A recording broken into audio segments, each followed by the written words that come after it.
Los hijos de Dios, dijo Jesucristo, y yo les doy vida eterna y no perecerán jamás. El Señor es el que transforma y convierte. Por eso es que dependemos de Él y clamamos para que toque tu vida. No es un velo del templo, es el velo de nuestro propio corazón.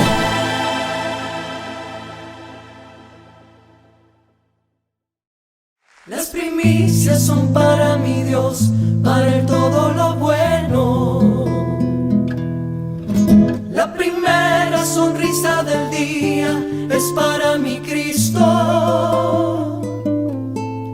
El primer beso de la mañana para sus manos. Las migajas se las doy al mundo que vive en pecado. Para mi Dios mi mejor oración, mi mejor alabanza. Para mi Dios mi esposo, mis hijos y toda mi casa. Para mi Dios el mejor cubierto, el plato más limpio. El mejor sitio de la mesa es para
Dios les bendiga, mis amados hermanos, mi hermana.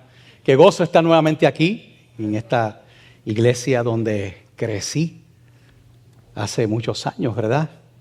Recuerdo cuando vine a los pies de Cristo a la edad de 11 años. Fue una campaña que dieron, yo me acuerdo, ya mi mamá estaba en los caminos del Señor, papi todavía. Papi estaba en los caminos del Don Q en ese momento. Y recuerdo que comenzaba en la iglesia 6 personas en una salita ahí, cuando estaba con el misionero Donald Moore y la esposa. Y miren ahora cómo el Señor ha bendecido. Gloria a Dios, qué bueno, ¿verdad? Amén. Saludos de parte de la Iglesia Bíblica Emanuel allá en Playita Cortada, Santa Isabel, de pastoreo por la gracia de Dios. Por ahí estuvo mi esposa en el primer culto, así que Mercy, ¿verdad? Que me acompañó está conmigo por acá. Mis amados, les invito a que me acompañen al libro de los Gálatas, la epístola del apóstol Pablo a los Gálatas. Estaremos considerando el capítulo 6, los versículos del 11 al 18. Gálatas, capítulo 6, versículos del 11 al 18. Vamos a dar lectura a esta porción. Si quieres nos ponemos otra vez, disculpen, un momentito en pie. Me gusta siempre cuando leemos la Biblia leerla de pie. Dice la palabra del Señor, después no los mando a parar más, amén.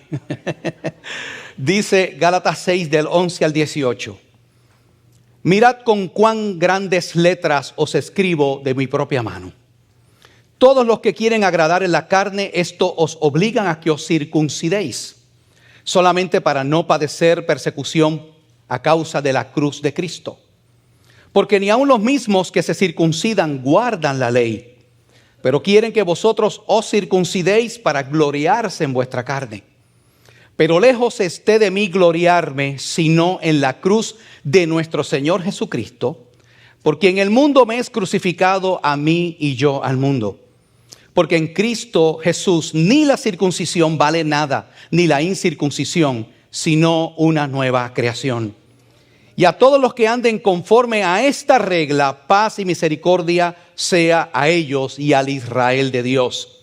De aquí en adelante, nadie me cause molestias, porque yo traigo en mi cuerpo las marcas del Señor Jesús. Hermanos, la gracia de nuestro Señor Jesucristo sea con vuestro espíritu. Amén. Señor bendiga su palabra. Pueden sentarse, mis hermanos. He titulado el mensaje de esta mañana: nos gloriamos solo en la cruz de Cristo.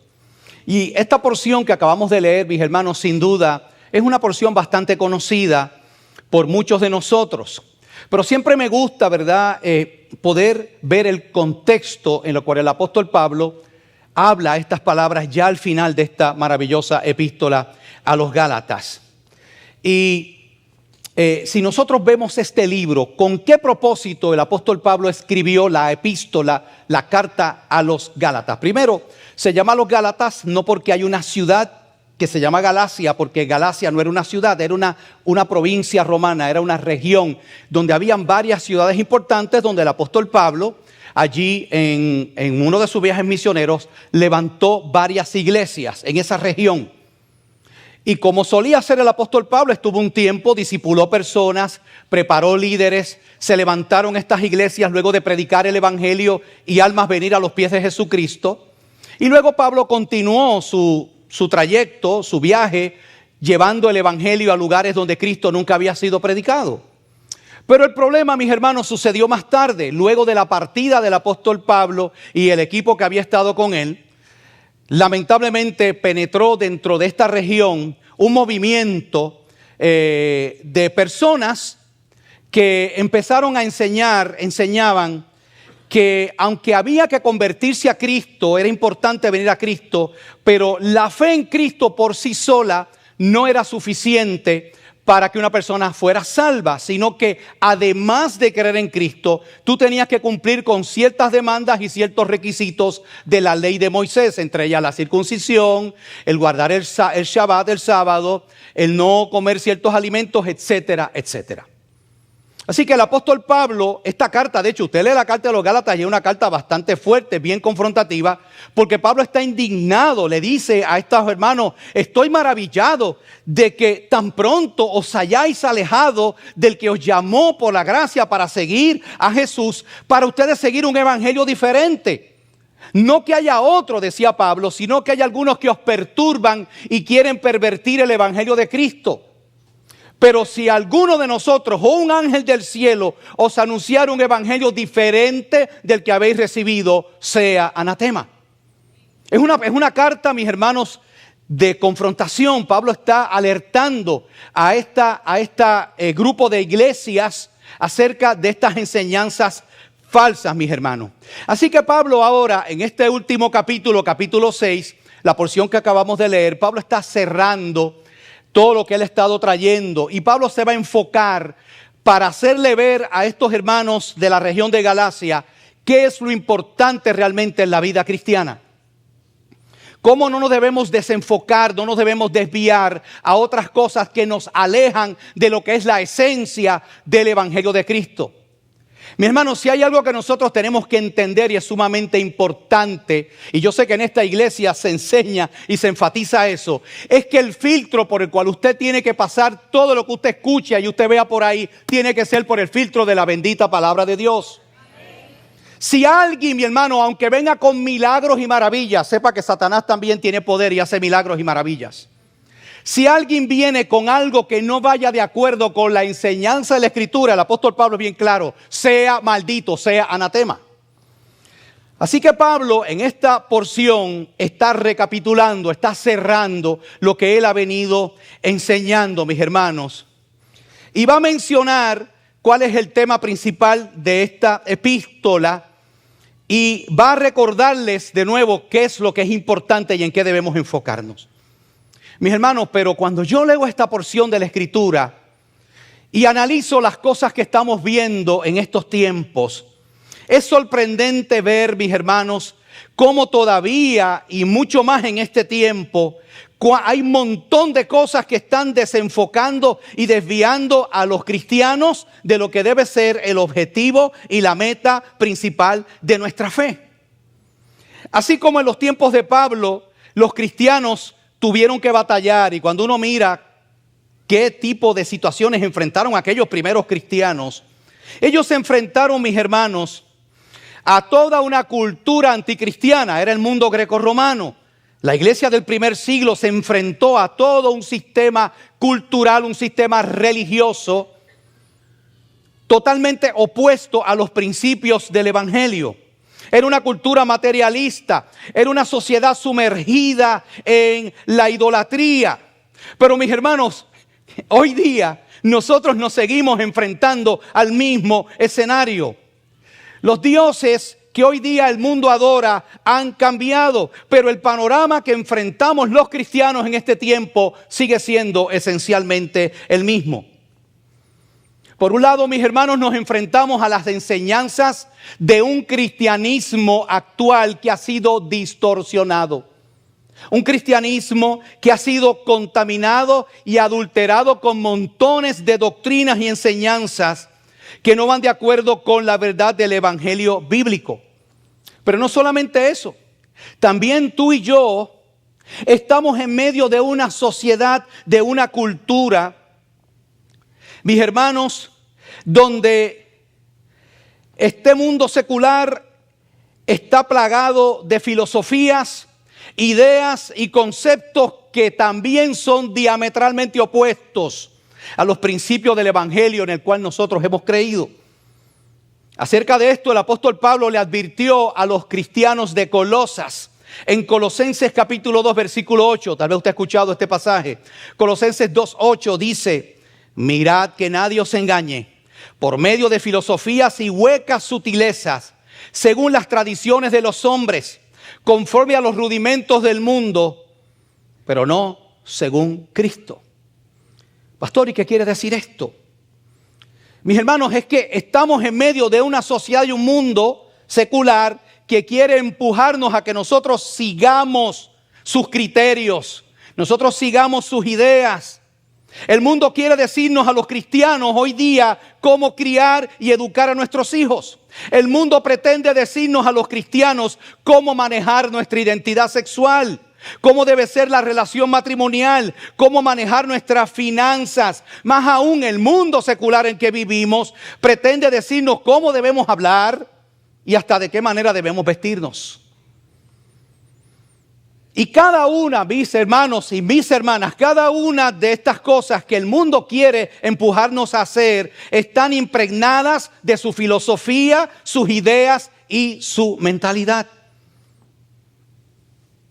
Mis hermanos, la cosmovisión del mundo en que vivimos, repito y téngalo bien claro, es totalmente contraria a lo que llamamos y entendemos que es la cosmovisión bíblica cristiana.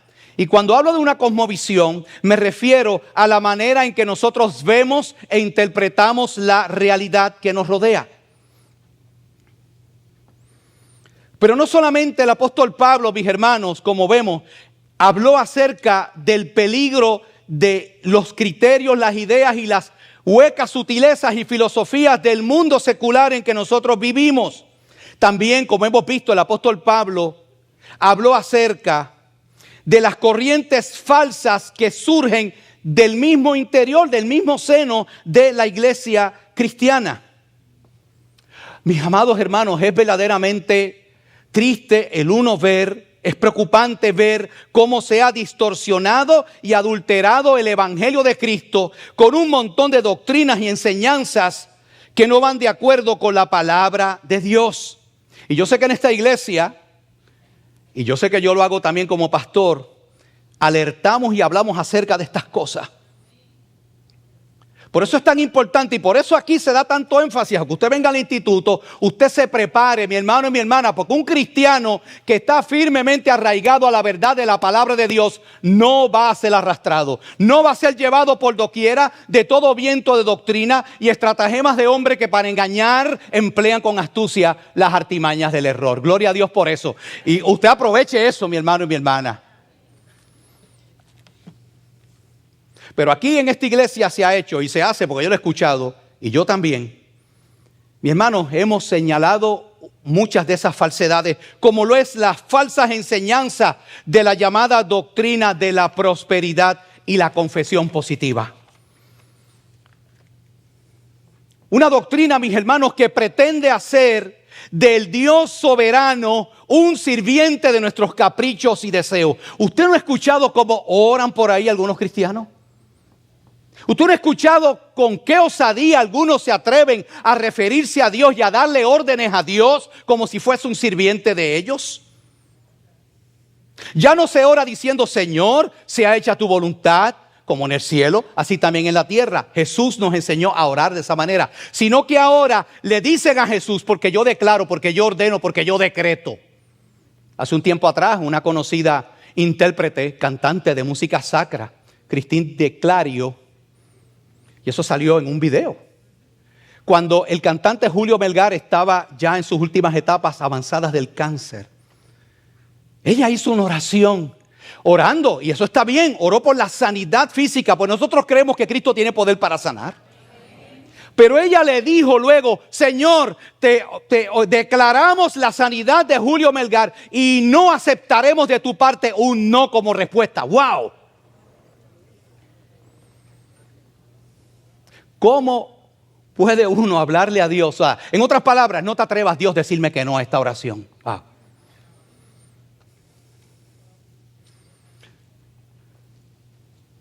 Esa no es la manera que Cristo nos enseñó a orar.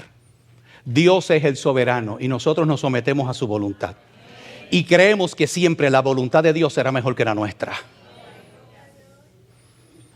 Pero también, mis hermanos, hay otros que han abrazado la llamada teología liberal. ¿Ha escuchado de eso? Es esta enseñanza que niega la autoridad y la inerrancia de las Escrituras. No creen la autoridad de la Biblia. Bueno, eso fue escrito y dicen que la Biblia no es la palabra de Dios, sino que tiene fragmentos que contienen la palabra de Dios. Cuando la misma Escritura no dice, pues el apóstol Pablo, porque toda la Escritura es inspirada por Dios y útil para enseñar, para redarguir, para corregir, para instruir en justicia, a fin de que el creyente sea maduro, preparado para toda buena obra. Han adoptado las ideas del socialismo, del humanismo secular y han hecho una amalgama, en buen puertorriqueño, una melcocha ahí con eso. Pero también hay otros, mis hermanos, en otro extremo, lo que conocemos como las iglesias misticistas, que en vez de estar enfocados en la enseñanza de la palabra, se dejan llevar más que si una profecía, que si tú... Mire, yo les digo una cosa, si usted a las 10 de la noche se come un plato de mondongo con tostones y huevo frito, yo le garantizo que va a tener grandes revelaciones esa noche.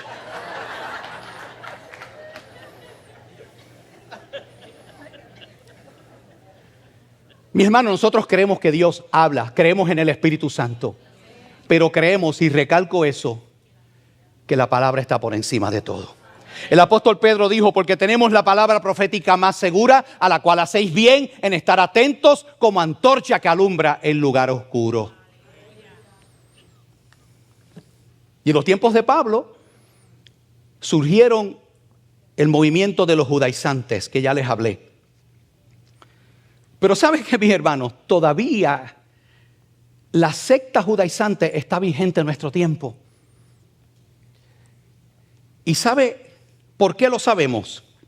Toda persona por ahí que enseñe, y hay algunos que lo enseñan, que para ser salvo, además de recibir a Cristo, tú tienes que cumplir con ciertos requisitos de obras, sacrificios y esfuerzo de tu parte, porque la sangre de Cristo por sí sola no es suficiente para cubrir totalmente tus pecados. Está afirmando esencialmente lo que afirmaban los judaizantes. Los judaizantes no negaban a Cristo, los judaizantes creían en Jesús, estaban en la iglesia, eran parte de la iglesia. Lo único que decían, la fe en Cristo no es suficiente. Por eso el apóstol Pablo tiene que escribirle a la iglesia de Éfeso y decirle, porque por gracia sois salvos por medio de la fe, y esto no de vosotros, pues es don de Dios, no por obras, para que nadie se gloríe. Si usted ha creído en Cristo, mi hermano y mi hermana, usted está completo en Cristo ya. Usted no puede añadir nada a su salvación.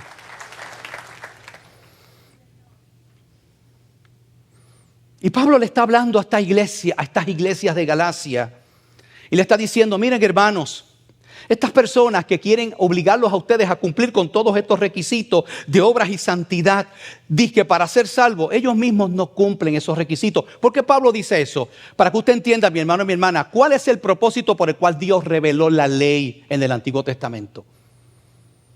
Bueno, el apóstol Pablo dice, porque si la ley que ha sido dada pudiera salvarnos, entonces por demás murió Cristo. Y nos dice en Gálatas también, capítulo 3, del 10 al 12, porque Cristo nos redimió de la maldición de la ley, hecho por nosotros maldición, porque Cristo está maldito todo aquel que es colgado en un madero, para que en Cristo Jesús la bendición de Abraham alcanzase a los gentiles. Mis hermanos, ¿qué quiere decir esto? La ley de Dios es santa y es perfecta, pero nunca fue dada con el propósito de salvar a nadie. La ley lo que hace es que refleja nuestra realidad de pecaminosidad delante de un Dios santo. Por eso Pablo dice, la ley fue dada para hacer el ayo, para llevarnos a Cristo a fin de ser justificados por la fe. Lo que hace la ley cuando usted se refleja en ella es que usted se da cuenta que por más que usted trate, usted no da el grado para estar delante de un Dios santo. Entonces, ¿qué nos queda? Nos queda la justicia de nuestro Señor Jesucristo. Qué triste, mi hermano, cuando vemos tantas personas por ahí esforzándose por tratar de llegar a Dios por su propio esfuerzo. Usted no ha visto lo que hace tanta gente. El que suba más escaleras de rodilla, el que se dé más fuetazos con un látigo, el que haga más rezos, el que haga más penitencias. Y hay personas que piensan, mis hermanos, en su ignorancia de la verdad de Dios, que ganan el favor divino con todas esas cosas.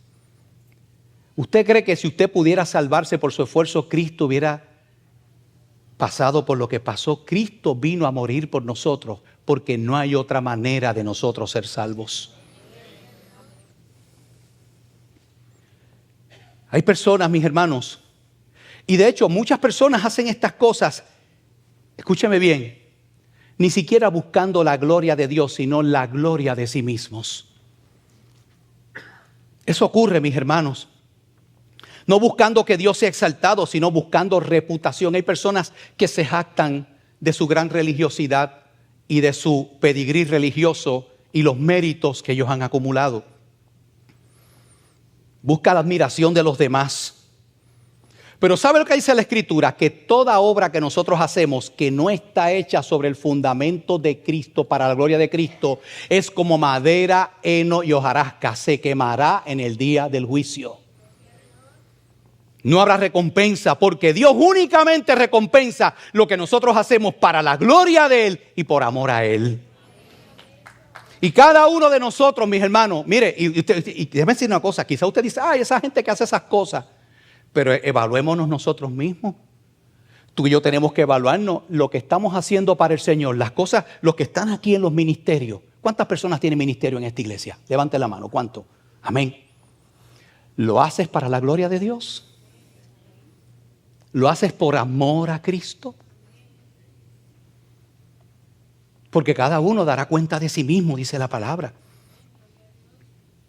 Así que no es lo que hacemos, sino la intención y el corazón con el cual hacemos las cosas. Y déjame decirte una cosa, que eso es lo que Dios mira.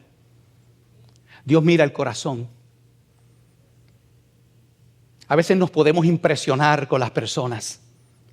Me viene a la memoria cuando allá llegó el profeta Samuel, porque Dios le mostró que fuera a casa de un hombre llamado Isaí, porque de uno de sus hijos Dios había escogido al que iba a sustituir a Saúl. Y cuando llegó a la casa de este hombre, que le invitó a que trajera a todos sus hijos para sentarse a la mesa, vio a Eliab, el hijo mayor, y se impresionó porque era un hombrazo, era apuesto, fuerte, alto. Y él viendo eso, ¿verdad? Dijo, oye, ese tiene apariencia de rey. Y dijo, primera de Samuel, de cierto que este es el ungido de Jehová. Y en ese momento Dios le dice, no mires la apariencia, ni mires lo que tienes delante de tus ojos, porque el hombre mira la apariencia, pero Jehová mira el corazón. Jehová mira el corazón. Por eso, mis hermanos, es que todo lo que hagamos tenemos que hacerlo con la actitud correcta. Es bien triste a veces ver cuánta jactancia y orgullo vemos en muchos cristianos en el pueblo de Dios. Oh, mis hermanos, y lamentablemente líderes cristianos. Oiga, yo he visto, perdone, yo sé que nos están viendo por televisión, todas estas cosas, pero es la realidad. ¿Cómo es posible que haya iglesias que le tengan un trono a un pastor o a un apóstol o a una apostoliza? La palabra apostoliza me la acabo de inventar. El único que tiene que tener un trono en una iglesia se llama Jesucristo. Es el único que merece gloria. En Colosenses capítulo 3, versículos 23 al 24, nos recuerda el apóstol Pablo: y todo lo que hagáis, hacedlo de corazón como para el Señor y no para los hombres, sabiendo que del Señor recibiréis la recompensa de la herencia, porque a Cristo el Señor servís. Aleluya. Lo que está diciendo mi hermano es que toda acción y todo acto de servicio, aún todo acto de misericordia, aunque lo haces por amor al hermano, claro que sí, el acto de amor y misericordia a los hermanos, eso está en la palabra. Pero Jesucristo dijo, por cuanto lo hiciste a uno de estos mis pequeños, a mí me lo hiciste. Mis hermanos, nosotros tenemos que cuidarnos porque estamos propensos, ¿sabe? Ninguno de nosotros está inmune a ser afectado por el síndrome del gusanito del orgullo. Porque está en nuestra naturaleza pecaminosa, es parte de nuestra naturaleza caída, mis hermanos. Nos gusta que los demás nos admiren, nos gusta tener esa reputación. Es un peligro que está latente en nuestras vidas. Y por eso debemos estar conscientes de eso y matar ese yo todo el tiempo y entender que toda la gloria le pertenece al Señor.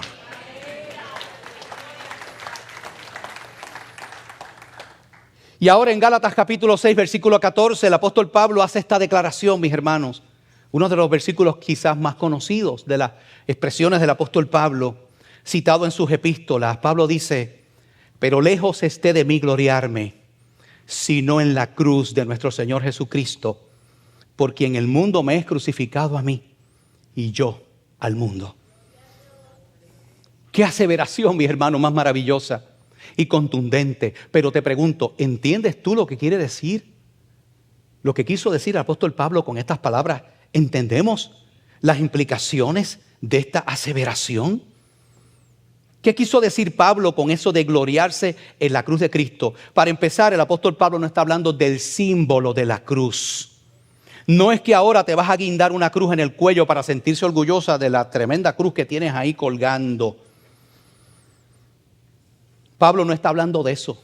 Cuando Pablo habla de la cruz de Cristo, está refiriéndose al sacrificio de nuestro Señor Jesucristo. Es decir, Pablo dice: lo único que me es motivo de gozo, lo único que me es motivo de gloria, no es lo que yo puedo hacer con mi esfuerzo, no es mi sacrificio personal, sino lo que Cristo hizo por mí en la bendita cruz del Calvario. De eso me glorío.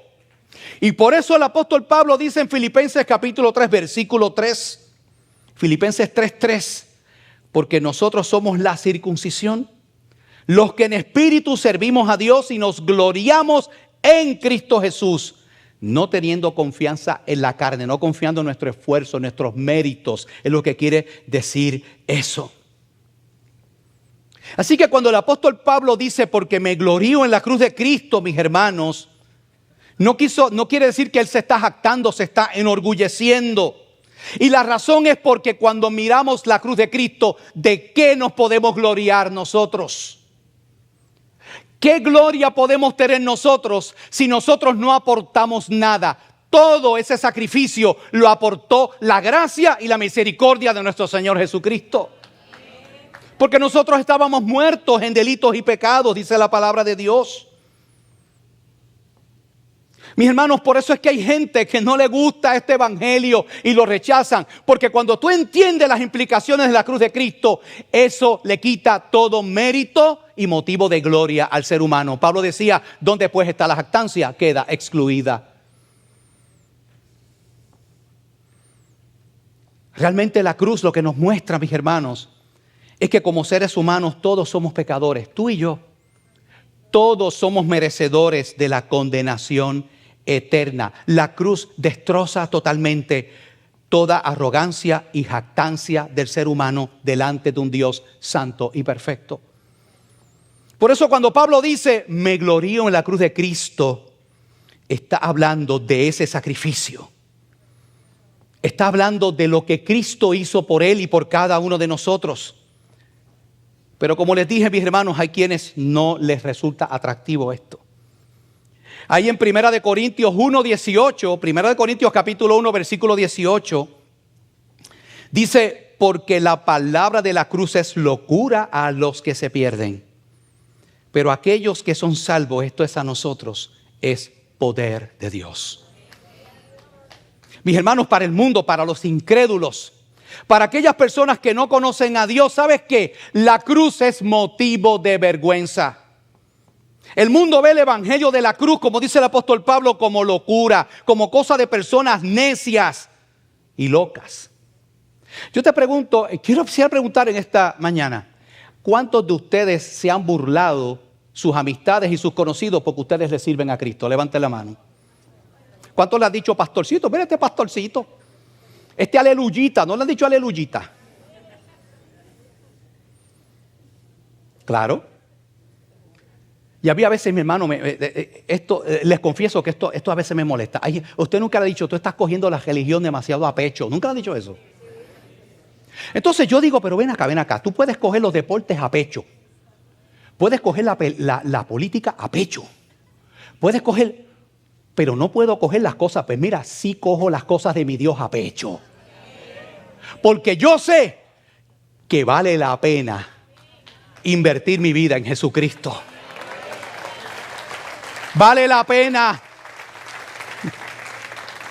Mi hermano, aunque nos critiquen, no importa. Porque nosotros hacemos las cosas no buscando la gloria de los hombres, sino buscando la gloria de Dios. Por eso es lo que Pablo está diciendo aquí, mis hermanos. Hoy día sigue siendo igual. Identificarte con Cristo, afirmar que amas a Cristo y que guías tu vida por su evangelio te traerá ciertamente burla, rechazo de muchas personas en el mundo. Por eso Pablo decía, el mundo me es crucificado a mí y yo al mundo. ¿Y qué quiere decir eso? Entiende bien esto que te voy a decir. Le pido al Señor que abra nuestro entendimiento. En el momento en que tú das el paso de seguir a Cristo, es importante que entiendas que a la misma vez estás dando el paso de darle la espalda al mundo para seguirlo a Él. Es parte de la misma decisión de seguir a Cristo. Uno no puede seguir a Cristo y a la misma vez seguir el rumbo que dicta el mundo, porque ambos son dos caminos opuestos. Jesús lo dijo, no podéis agradar al Señor y agradar a los hombres al mismo tiempo. No podéis tener dos señores. Por eso, mis hermanos, es importante que entendamos lo que entonces significa ser un verdadero cristiano. Ser un verdadero cristiano requiere de algo que ustedes conocen y han escuchado, que se llama una conversión. Mis hermanos, la única manera de tú y yo ser crucificados al mundo es por medio de esa transformación que hace el Espíritu Santo en nuestras vidas, que produce como resultado un cambio de corazón y un cambio de mente en nuestras vidas. Cuando ocurre, mis hermanos, esa conversión en una persona, eso produce un cambio radical de dirección en nuestra vida. No es algo que tú produces tú mismo, no es algo que no es meterte en una religión, es que el Señor se mete en tu vida, y cuando el Señor se mete en tu vida, Cristo te liberta, te hace nueva criatura, dice la palabra de Dios. ¿Y cuántos no hemos escuchado 2 de Corintios 5:17? De modo que si alguno está en Cristo, las cosas viejas, he aquí todas, son hechas nuevas. ¿Cuántos lo creen? Aleluya. Amén. Pero mis hermanos, a veces, se lo digo como pastor, me preocupa ver personas entre nosotros, en nuestras iglesias, que asisten a la iglesia, pero afirman ser cristianos, pero sus vidas no reflejan esa transformación. Y ese cambio que el Evangelio dice que debe ocurrir y que va a ocurrir en toda vida que tiene un encuentro con Cristo, se arrepiente y viene a sus pies. Es preocupante, mis hermanos, ver ahora como tú es difícil distinguir a uno que es cristiano del que no lo es. Es su manera de hablar, su manera de actuar, las decisiones que tomamos. ¿Cuántas personas veo por ahí, mis hermanos, que dicen ser cristianos, que aman a Dios y que eres el rey y dueño de sus vidas, tomando decisiones como si ellos se mandaran a sí mismos? O sea, ¿quién te crees que eres tú? Tú no tienes derecho sobre tu vida. Con Cristo estás juntamente crucificado y ya no vives tú, más vive Cristo en ti. Si tú no has entendido eso, conviértete, porque tú no has tenido un encuentro con Cristo. No has tenido un encuentro con Jesucristo. Hasta la manera de vestir y de actuar. Mis hermanos, que vamos a seguir las pautas del mundo. Usted es un hombre cristiano, una mujer cristiana, tiene que reflejarse. Y aquí no somos legalistas, no estamos diciendo que te pongas un moñito aquí, ni una cosa, no estamos hablando de eso. Ni que a una falda de esa que se arrastre, no. Pero hasta en la manera que tú vistes tienes que reflejar que tú vives para la gloria de Dios. Usted no tiene que estar enseñando nada a nadie. Si usted es una mujer casada, enseñe eso a su marido. Y si usted es un hombre, a su mujer, a más nadie.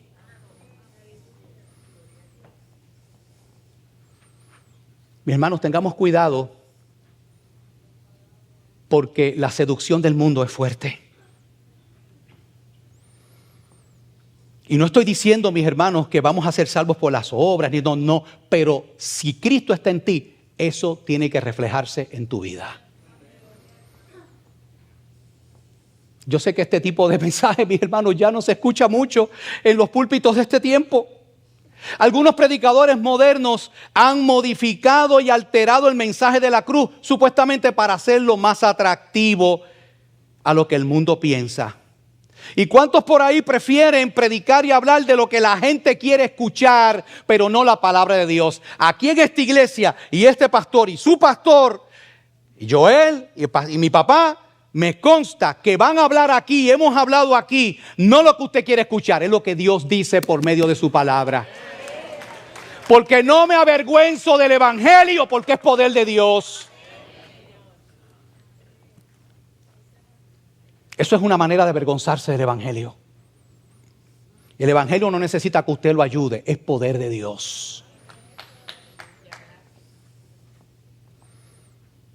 Mis hermanos, el apóstol Pablo alertó acerca de esto, porque hay quienes hoy día, hay quienes no quieren escuchar y van a las iglesias para que el que está predicando les diga que van a ser ricos, que van a ser prósperos, que van a recibir 1 millón de pesos, que eso es cosa. O sea, ¿cómo es posible que tú seas un hijo del rey y estés conduciendo un leñorati cuando puedes tener un BM, un Mercedes? ¿Y qué tienes que hacer? Dale 7 vueltas y decláralo. ¿Sabe qué, mi hermano y mi hermana? La palabra dice que todo en este mundo pasa. Y gloria a Dios, hay personas que tienen para comprar eso y no tengo ningún problema con eso. El problema es cuando usted no tiene y se bata y va a estar 5 años tomando sopitas Campbell para poder pagar el Digo, ahora son carísimas ahora, ¿no?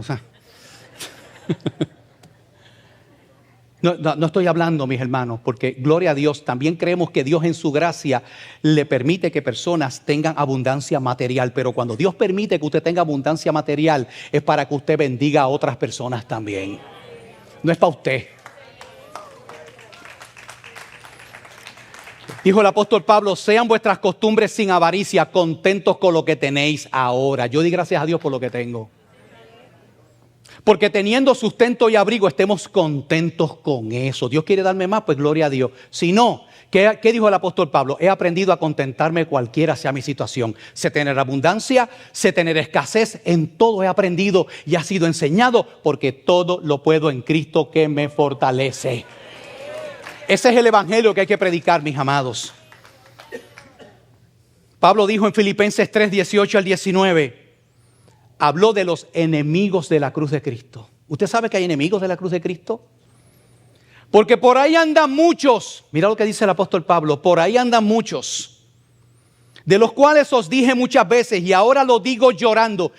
No eran pocos, eran muchos los que eran enemigos de la cruz de Cristo. Y Pablo dice esto llorando, porque le produce tristeza, que son enemigos de la cruz de Cristo, el fin de los cuales será perdición, cuyo Dios es el vientre y cuya gloria es su vergüenza, que solo piensan en lo terrenal. Me gusta cómo le dice la Nueva Traducción Viviente. Dice, hay muchos cuya conducta demuestra que son verdaderos enemigos de la cruz de Cristo. Van camino a la destrucción. Su Dios son sus propios apetitos. Se jactan de cosas vergonzosas y solo piensan en esta vida terrenal. Ahorita estuvimos orando por la partida de nuestro amado hermano, a quien conocí por muchos años, Joaquín Maurato. ¿Sabe qué nos recuerda eso, mi hermano y mi hermana? Que todos estamos en turno y que algún día nos iremos de aquí igual que como vinimos, sin nada. Solo hay una cosa que nos llevamos: la sangre de Cristo que limpió nuestros pecados, la herencia de la vida eterna. Casi nada.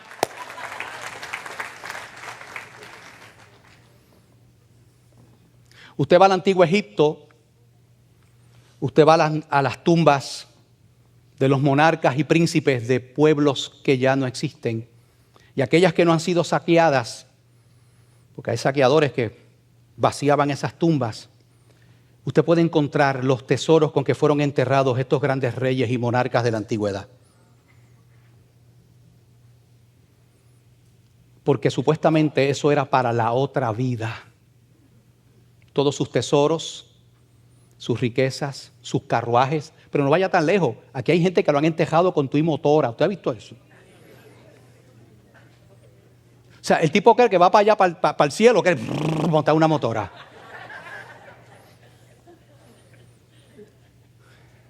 Todo se queda aquí.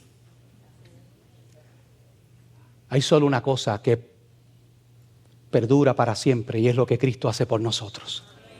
Por eso decía el apóstol Pablo en Romanos 8:18, pues tengo por cierto que las aflicciones del tiempo presente no pueden compararse con la gloria venidera que en nosotros ha de manifestarse. Esa es la esperanza, mis hermanos. Hoy nuestro hermano, ¿sabe qué? Nuestro hermano Joaquín, créame, está mejor que tú y que yo, porque está contemplando el rostro de su Señor. Ojalá yo estuviera allí con él ahora mismo. Pero para eso tú tienes que ver las cosas desde una perspectiva correcta espiritual. Yo veo a veces, mi hermano, perdóneme, tantos cristianos aferrados a este mundo. Todo aquí pasa. Por eso dice la palabra. Dice la Escritura, en Colosenses capítulo 3, versículo 1, si es que hemos resucitado con Cristo, busquemos las cosas de arriba, donde está Cristo sentado a la diestra de Dios. Poned vuestra mira en las cosas de arriba, no en las de la tierra, porque habéis muerto y vuestra vida está escondida con Cristo en Dios. Aleluya. Cuando Cristo, vuestra vida, se manifieste, entonces seréis manifestados con Él en gloria. Yo no sé usted, mi hermano, pero yo anhelo escuchar el sonido de la trompeta que anuncia la venida del Señor. Cuando eso ocurra, los que estamos en Cristo seremos transformados en un abrir y cerrar de ojos y seremos llevados a su bendita presencia. Esa es la esperanza, no esto que pasa. El mundo pasa y sus deseos, pero el que hace la voluntad de Dios permanece para siempre. Esa es la perspectiva que tenemos que tener, mis hermanos. Por eso Pablo termina diciendo en Gálatas 6, del 15 al 16. Porque en Cristo Jesús ni la circuncisión vale nada, ni la incircuncisión, las obras, sino una nueva creación. Y a todos los que andan conforme a esta regla, paz y misericordia sea a ellos. ¿Oíste bien, mi hermano y mi hermana? ¿Escuchaste bien? Lo que importa y lo que realmente vale para Cristo es la nueva creación. El tú y yo haber nacido de nuevo. El religioso Nicodemo se encontró con Jesús, lo registra Juan capítulo 3, y le dijo, maestro, sabemos que tú vienes de Dios. Él era del Sanedrín, era uno de los líderes principales de Israel. Y él reconoció, dijo, sabemos que vienes de Dios porque nadie puede hacer las cosas que tú haces, los milagros y las señales, si Dios no está con él. Pero la respuesta de Jesús, ¿sabes qué? Nicodemo, es necesario que nazcas de nuevo. Eres religioso, vas al templo, tienes un conocimiento, has entendido que hay algo especial en mí, pero tú necesitas nacer de nuevo. Y en esta mañana yo le digo a toda persona que esté aquí, que no haya experimentado ese nuevo nacimiento, tú podrás venir a la iglesia. Podrás tratar de ser una persona recta, íntegra, obedecer los mandamientos de Dios, pero si en tu vida no ha ocurrido ese nuevo nacimiento, esa obra transformadora que hace el Espíritu Santo, tu vida seguirá estando vacía y sin sentido. Mis hermanos, el mundo cristiano está lleno de personas religiosas, pero no hay muchos convertidos. Y tú puedes pasarte toda una vida asistiendo a una iglesia y no nacer de nuevo. Es más, hay quienes piensan que por haberse criado en la iglesia desde niños, desde muy pequeños, y ser parte de la membresía de una iglesia, eso ya te garantiza que eres un cristiano y que tienes una esperanza eterna. Eso no es así. Tiene que haber una transformación en tu vida, un encuentro con Jesucristo. Esto no es como hacerte miembro de un club, una fraternidad, mi hermano. Y aunque Jesucristo, cuando le dijo a Nicodemo, tienes que nacer de nuevo, Nicodemo no entendió al principio lo que Jesús le quiso decir y dijo, Señor, pero ¿cómo puede ser esto? ¿Acaso puedo yo, un hombre viejo, volver a meterme en el vientre de mi madre para nacer? Y Jesús le dijo, no, Nicodemo, porque lo que es nacido de la carne, carne es. Pero lo que es nacido del Espíritu, Espíritu es. Mis hermanos, Y hasta cierto sentido tienes algún paralelismo con nuestro nacimiento físico. Tú sabías que tú no decidiste nacer en este mundo. A ti te consultaron, ¿verdad que no? De hecho, quiero que sepas que ni siquiera tú como persona, el que tú nacieras fue una decisión de tus padres. Pastor, ¿cómo va a ser si ellos se casaron y, ¿verdad? De ahí vengo yo. Te voy a explicar por qué. Cuando tu papá y tu mamá se unieron, en ese momento salieron millones de espermatozoides. Cada uno de ellos con su propia codificación genética. Mira, tú pudiste haber nacido de un sexo diferente al que tienes. Un color de pelo distinto. Yo pude haber nacido con, bueno, sí nací, después se fue. Yo nací con una melena. Pero yo he hecho mío el texto que dice Jehová Dios, Jehová quitó, el nombre de Jehová bendito. Tú pudiste haber nacido con otro color de piel, otro tipo de cabello. Pero Dios en su soberanía quiso que fueras tú. Salieron millones de espermatozoides en una carrera por las trompas de Falopio a encontrarse con el óvulo de mamá que viene bajando. Y una vez entró el primero y botó el cilio, botó el jabito para nadar, se cejó eso. Ahí están los 23 cromosomas de papá y los 23 cromosomas de mamá. Y ahí naciste tú. ¿Sabes por qué? Por la soberanía de Dios. ¿Sabes qué, mi hermano y mi hermana? Tú eres un hijo y una hija de Dios porque Dios en su soberanía y en su misericordia puso su mano de redención sobre tu vida. Porque tú estabas muerto espiritualmente, dice la palabra. En Juan 3:8 Jesús le dijo a Nicodemo, el viento sopla de donde quiere y oye su sonido, mas no sabes de dónde viene ni a dónde va. Así es todo aquel que es nacido del Espíritu. ¿Qué quiso decir Jesús con eso? Que así como el viento se mueve de un lado a otro y no lo podemos controlar ni manejar, así mismo trabaja el Espíritu Santo. El Espíritu Santo trabaja cuando quiere, en quien quiere y como el Espíritu Santo quiere hacerlo. Para terminar, yo he estado orando por este mensaje porque probablemente hay personas aquí, entre nosotros, a quien el Señor permitió que llegaran hoy hasta aquí. No fue casualidad. Y probablemente el Espíritu Santo ha estado inquietando y trabajando en tu corazón. El Señor te ha permitido entender primeramente que eres pecador. Eso es importante. Todos somos pecadores.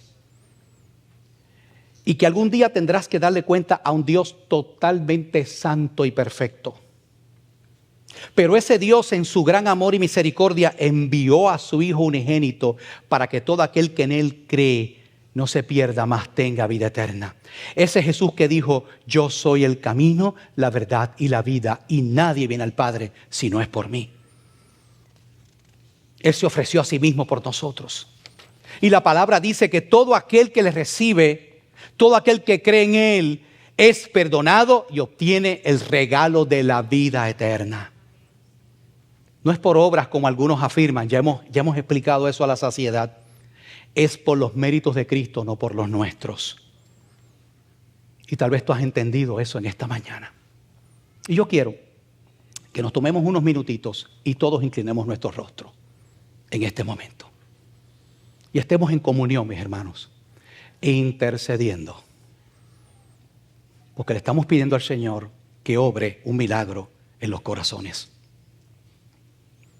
Si tú has entendido esto que yo acabo de explicar, tú puedes hacer esta oración conmigo.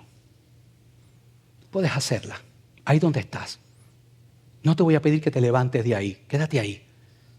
Pero puedes hacer esta oración si el Señor ha hablado a tu corazón.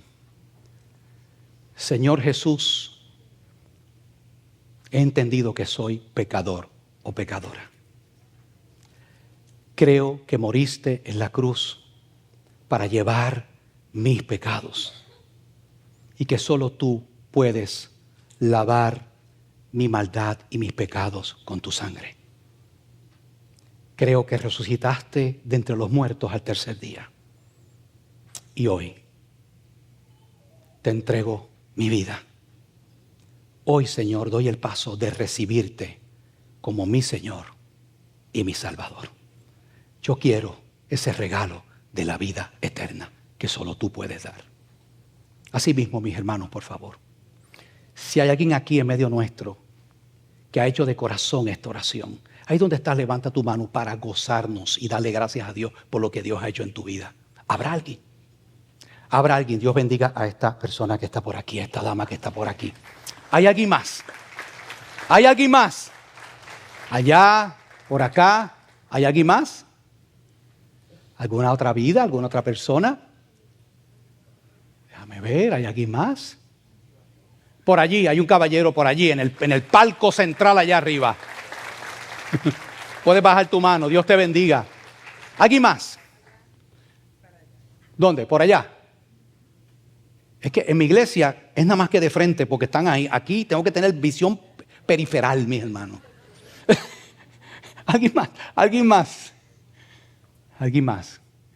Vamos a darle gracias a Dios por esas vidas, ¿verdad que sí? Vamos a estar en pie para terminar, vamos a orar. Padre, gracias por tu palabra, gracias por estas vidas, Señor, que has respondido a este llamado, Señor. Señor, y sobre todo, gracias por la cruz. Señor, nos gloriamos en ese sacrificio. Señor, gracias, Padre, porque por medio de tu sangre tenemos una esperanza gloriosa, eterna en los cielos. Por lo cual todos aquí podemos estar seguros de que ni la muerte, ni la vida, ni ángeles, ni principados, ni potestades, ni lo alto, ni lo bajo, ni ninguna cosa creada nos podrá separar del amor de Dios que es en Cristo Jesús, Señor nuestro. Gracias, Padre. Te adoramos y te alabamos, Señor. Padre, y así mismo como nos trajiste a este lugar, llévanos de regreso con tu bendición en el nombre de Jesús. Amén. Amén. Mis amados, Dios me los bendiga a todos. Dios les bendiga.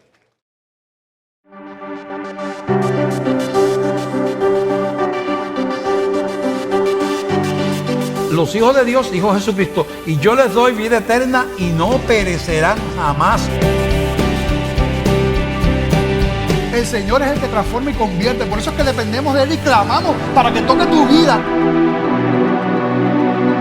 No es un velo del templo, es el velo de nuestro propio corazón.